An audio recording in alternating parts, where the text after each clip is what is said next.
For the 7th time, President Museveni will take his oath of office,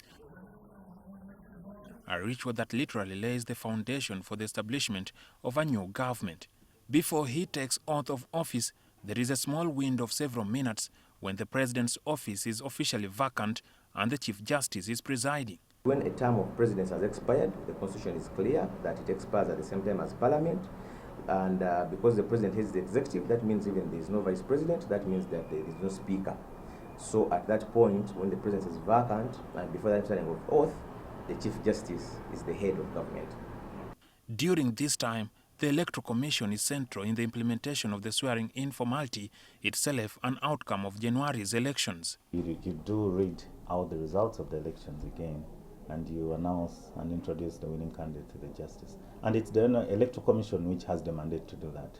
It would be any other person, because we all know who won the elections.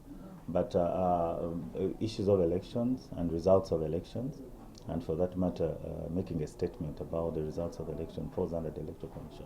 It's a simple procedure that we'll do and then exit. The Chief Justice, in this case Alfonso Dolo, will administer the two oaths of allegiance and that of the President. The oath of allegiance mainly is to pay allegiance to the Constitution of the Republic of Uganda, and then the one for the President is for purposes of performing the functions of the President.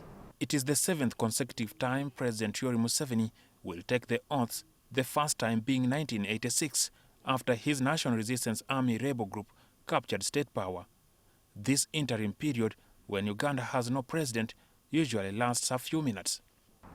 Immediately after he has inspected the parade and the parade has bid him farewell, we shall see the standard flag of the President, which is the symbol of power of the President, going down. They lower it.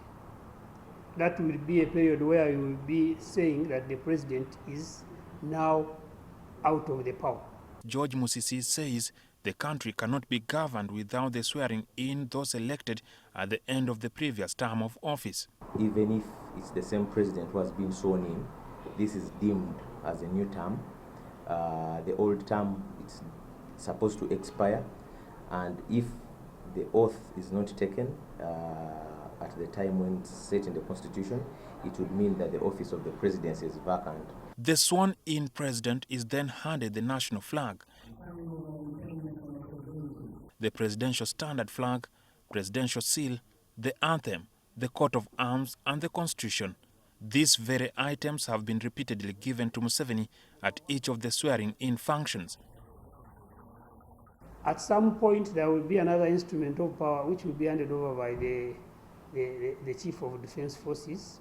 So the CDF will represent them to hand over that instrument so that he's now the commander of the armed forces. May 12th is expected to be no different. Jackson Onyango, NTV.